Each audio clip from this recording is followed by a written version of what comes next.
So I'm going to go through every step. I know I made a video yesterday, but I didn't use the right pan, so I'm going to make it all again from the very start. I always, as everyone should, begin by washing my hands, and I do that with this corn. It's really for corn, but we don't ever use it for corn. It just sits we never use it. So I use it as a nail cleaner. And then this has Dawn soap. I actually used other soap and it did not work as well as Dawn, so I always suggest Dawn. And I would say wash your hands for 30 seconds and until your nails are all the way clean. So this is actually all the ingredients you need as listed. The recipe calls for 1.5 cups of banana, but I made that yesterday in not the usual small loaves, but cupcakes and a large loaf, and it just didn't taste banana enough. And I always know that my mother, and usually me, will just eyeball and always go over the 1.5. So today I'm going to do 2 cups. That was measured out with a real cup measure. So this is actually 2 cups.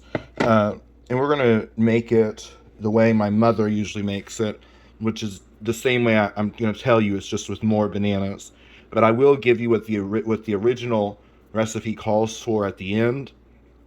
But just again, so you know, it's okay to add more bananas. I would suggest not going over 2.5, maybe 3.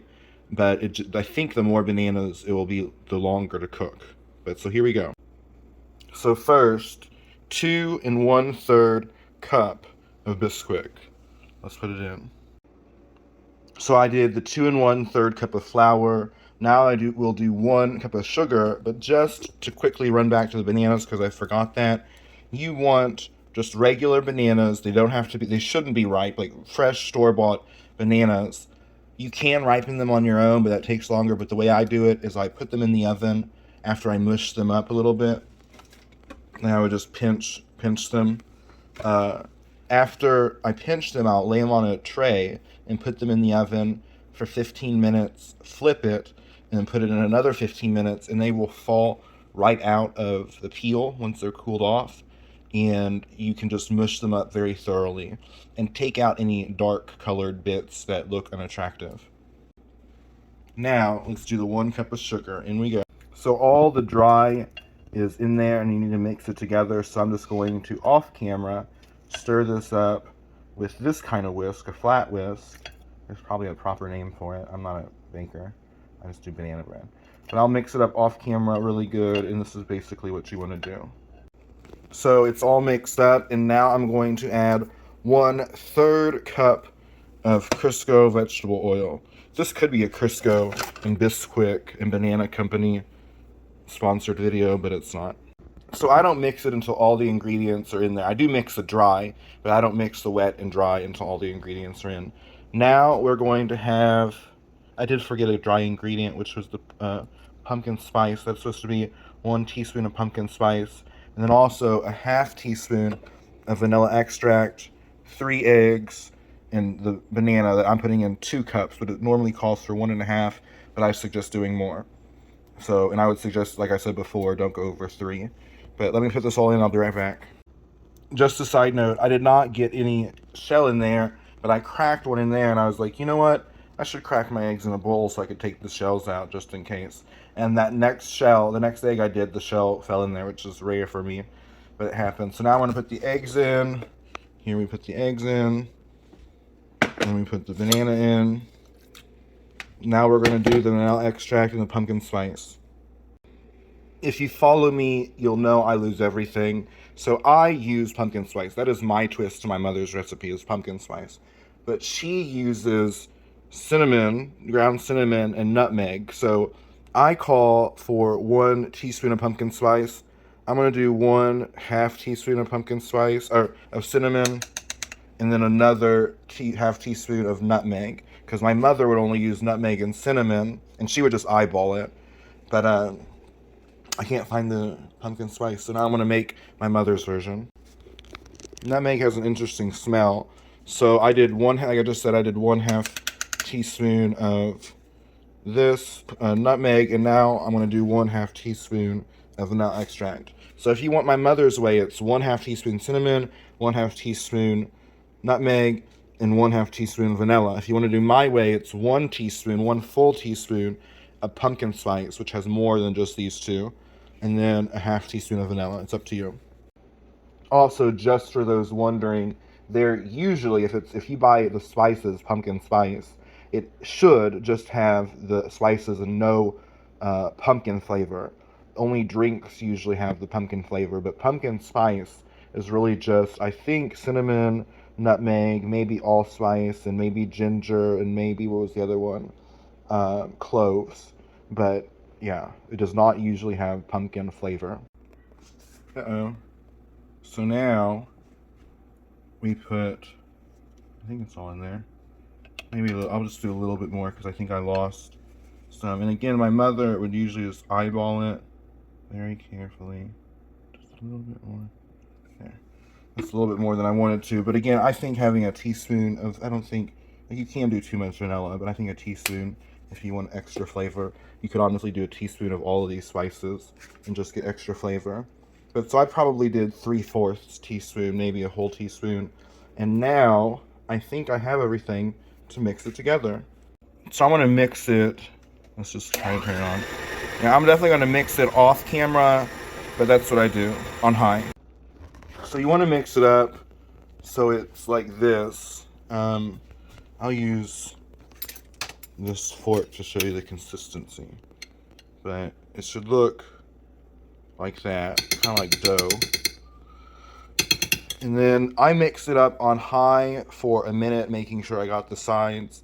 But you can do it for however long you want. I don't think, well, don't overdo it, but I think if you do it for a minute or 2 or 3, it won't over mix the batter. Uh-oh. What am I doing? I shouldn't have done that. Cancel. Lower oven. Bake. 350. Okay, so I make a mess. You see, I make an absolute mess. But, so while this is preheating, I usually preheat it while I'm mixing, because if you've already made the banana mush, or whatever you want to call it, then you can do this all in an hour if you're not just dilly-dallying. Probably in an hour and a half for sure. You can make at least one batch. Definitely in an hour and a half. Because it should only, that's what we're going to find out today. The recipe says it's 40 minutes exactly to perfectly finish these. And we'll see if that's true today. But as you can see, I make a horrible mess. You saw how clean this was beforehand. Anyway, so when this preheats, I'll put this in. So the recipe's right. You want to fill it about this much. This might be a little too full, but these two are good. This might be a little too little, so I might need to mix this in there. But it makes 4 loaves, that one batter. And then I'm going to put them in the oven on the top rack in the center. And I don't put them on a tray normally, but today, because I'm worried about overflow, I will be putting them on a tray, and that hopefully doesn't change the cooking temperature too much. Just a close-up, you want a mini loaf, and you want it about that full. To show you with a fork, that full, that's how long the fork is. I don't know how else to show you, but you want just about 1/2 inch, maybe an inch, maybe 3/4 inch filled to the top. You just got to 350. So this is how I'm going to do it. I put them in, separated them. This pan is going to go in the very center of the oven, and I'll show you.